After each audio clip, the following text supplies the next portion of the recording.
And మీ మూవీస్‌కి సంబంధించి ఇంకోటి క్యారెక్టరైజేషన్ కన్నా ముందే, సినిమా కన్నా ముందే మ్యూజిక్‌ని మీరు తయారు చేస్తారు అని చెప్పి విన్నాను నేను బేసికల్లీ.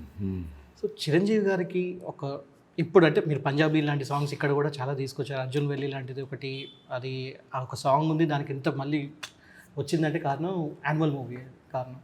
సో, చిరంజీవి గారికి ఒకవేళ again I'm asking you like ఒక సాంగ్ పెట్టాలనుకుంటే మీ మైండ్‌లో ఏదైనా సాంగ్ ఉందా ఆయన క్యారెక్టర్ ఎలివేట్ చేయడానికి ఓవరాల్? అట్లా ఉంటుంది, సినిమా బట్టి ఉంటుంది. ఓవరాల్ అట్లా జనరిక్గా చెప్పలేం.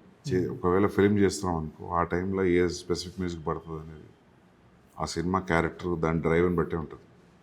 ఊరికి ఒక మ్యూజిక్ ఏ మ్యూజిక్ యూజ్ చేస్తామని చెప్పడం. చాలా మంచి మంచి మ్యూజిక్లు ఉన్నాయి. నేను చేసిన ఫిల్మ్లో మ్యూజిక్ అంటున్నారా మీరు?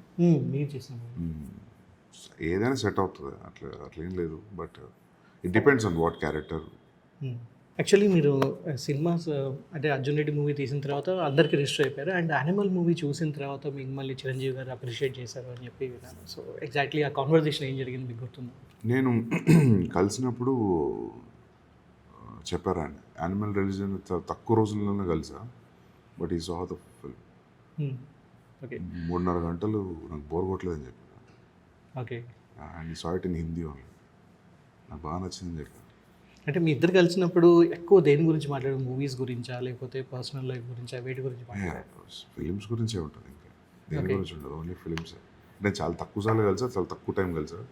ఎప్పుడు కలిసినప్పుడు సినిమా గురించి ఉంటుంది, ఇంకేముంటుంది, ఏముంటుంది. ఓకే, ఓన్లీ ఫిలిమ్స్ గురించి ఉంటుంది. సో చిరంజీవి గారి డైలాగ్స్లో ది బెస్ట్ ఫేవరెట్ డైలాగ్ మీరు ఏది అంటారు? 'ఖైదీ నెంబర్ 76' డైలాగ్ అది. మన కోట శ్రీనివాసరావు గారు వీని కట్టేసి కొట్టంటారా అంటే, చిరంజీవి అందరూ పట్టుకోవడానికి వస్తారు కదా, ఎవరు రారు, వాళ్ళు లుక్లో ఆగిపోతారు అందరు.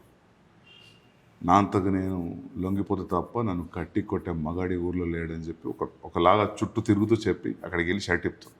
ఆ మూమెంట్ మస్తు ఉంటుంది. దాని తర్వాత వచ్చే బ్యాక్గ్రౌండ్ స్కోరు, భానుప్రియ కొట్టి కొట్టి అలిసిపోతుంది, గుర్తుందా మీకు అసలు? తర్వాత చిరంజీవి వెనక తిరిగి చూస్తారు, తగ్గిందా అని ఆవేశం, గుర్తుందా? అది హైలైట్.